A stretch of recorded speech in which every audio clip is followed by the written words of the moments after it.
Selamat siang Ibu Nisita dan teman-teman. Perkenalkan, saya perwakilan dari kelompok 6 akan membahas materi mengenai e-commerce. Adapun anggota dari kelompok kami terdiri dari yang pertama Bita Kurnia Dewi dengan NIM 055, Felicia Revena dengan NIM 072, Sylvie Luciana Bere dengan NIM 079, Lorencia Amanda dengan NIM 085, lalu saya sendiri Graciela Elsie Nurdini dengan NIM 094. E-commerce adalah model bisnis yang memungkinkan perusahaan atau individu bisa membeli atau menjual barang melalui internet. Hampir semua produk, termasuk jasa, tersedia di internet, mulai dari musik, makanan, buku, produk rumah tangga, bisa dibeli lewat e-commerce. Sarana e-commerce sendiri sangat beragam, mulai dari televisi, telepon, dan juga internet. Kini, langkah memulai bisnis e-commerce mulai banyak dicari masyarakat, mulai dari pelaku usaha mikro, kecil, dan juga menengah. Sangat berpotensi untuk sukses menjalankan bisnis ini. Belum lagi, setengah penduduk Indonesia merupakan pengguna akses internet. Karena itu, peluang bisnis e-commerce sangat besar dan cukup menguntungkan.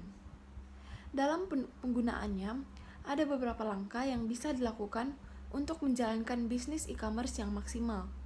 Di antaranya, memilih produk yang akan dijual, riset dan persiapannya, membuat bisnis plan atau perencanaan bisnis, lalu menentukan metode pembayaran, hingga akhirnya siap untuk meluncurkan bisnis yang akan dilaksanakan tersebut. Selanjutnya, kita masuk di bagian jenis-jenis e-commerce. Jadi, jenis-jenis e-commerce terbagi dalam 5 bagian.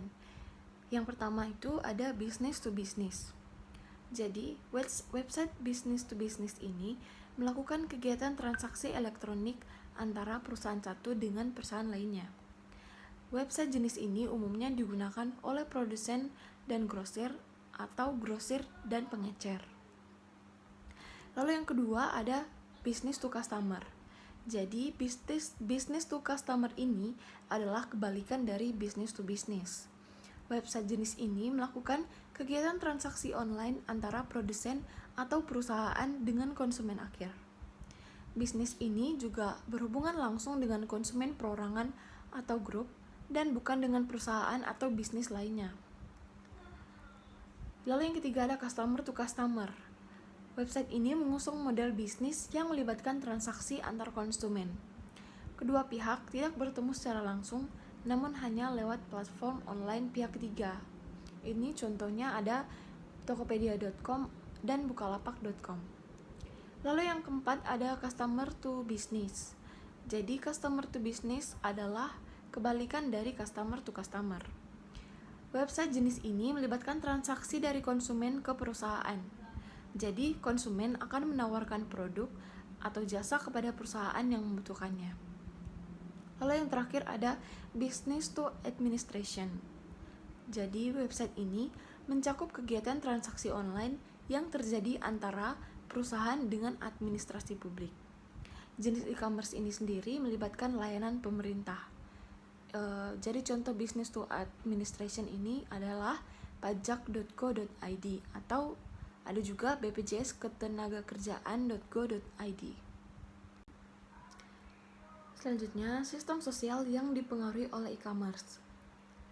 Begitu merajalelanya imbas penerapan e-commerce pada sendi-sendi kehidupan masyarakat, membawa dampak pada perubahan tatanan kehidupan atau sistem sosial dari masyarakat itu sendiri. Jadi, ada beberapa kegiatan atau kebiasaan yang bisa dilakukan oleh orang-orang yang biasa memanfaatkan fasilitas e-commerce. Jadi, contohnya itu diantaranya, yang pertama, orang-orang jadi terbiasa untuk membeli produk lewat brosur. Artinya di sini, orang lebih mempercayai apa yang diiklankan oleh perusahaan lewat brosurnya tanpa melihat langsung produk tersebut. Lalu yang kedua, orang-orang jadi terbiasa memberikan keluhan langsung tanpa perantara kepada perusahaan di mana produk tersebut ia beli. Jadi, fasilitas ini membentuk kebiasaan orang-orang memberikan saran, pendapat, serta keluhan secara terbuka. Ini merupakan nilai yang positif dalam rangka memberikan pendapat terbuka bagi perusahaan yang berkaitan. Selanjutnya, risiko dari e-commerce. Penggunaan e-commerce dalam bertransaksi masih memiliki risiko. Misalnya, risiko pencurian informasi personal seperti kasus yang pernah terjadi pada Tokopedia. Jadi, Tokopedia pernah dilaporkan mengalami peretasan, bahkan jumlahnya diperkirakan hingga 91 juta akun. Artinya, sebagian besar akun di Tokopedia berhasil diambil datanya oleh peretas. Pelaku menjual data di dark web berupa user ID, email, nama lengkap, tanggal lahir, jenis kelamin, nomor handphone, dan password yang masih terhash atau tersandi. Jika data ini jatuh ke tangan orang yang tidak tepat, sangat memungkinkan digunakan sebagai sumber dasar tindakan kriminal. Data yang sudah beredar ini bisa digunakan untuk tindakan kejahatan. Itu misalnya telemarketing palsu. Lalu, yang paling berbahaya itu bisa juga mengaku dari Tokopedia menelpon calon korban karena nama email dan nomor seluler sudah valid. Jadi ini memudahkan para penipu untuk meminta sejumlah uang atau mengaku dari pihak manapun. Selanjutnya masuk di kelebihan dan kekurangan e-commerce. Yang pertama, kelebihan itu ada biaya operasional menjadi lebih rendah dari toko offline.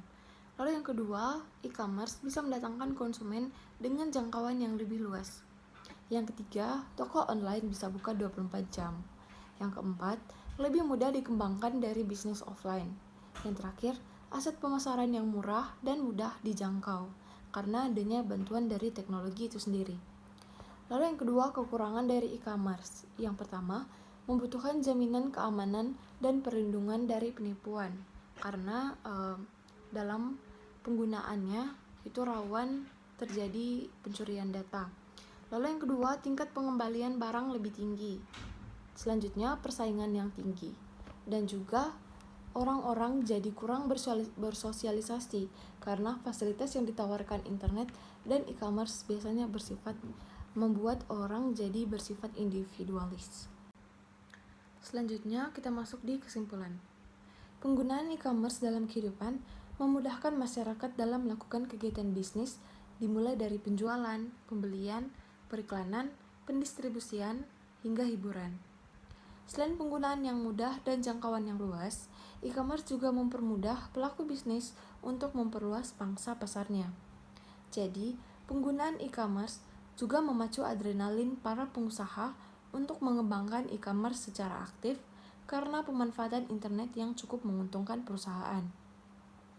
Terlepas dari itu, para pelaku bisnis juga tetap harus memperhatikan risiko-risiko yang mungkin akan dihadapi dalam penggunaan e-commerce itu sendiri, agar kasus-kasus yang telah terjadi tidak terulang lagi. Karena itu, untuk mengatasi kekurangan yang ada, penting bagi penyedia dan pengguna layanan sama-sama menjaga dan mengoptimalkan keamanannya. Perkembangan internet dan e-commerce ini pun mau tidak mau sudah membentuk sebuah komunitas yang berbeda.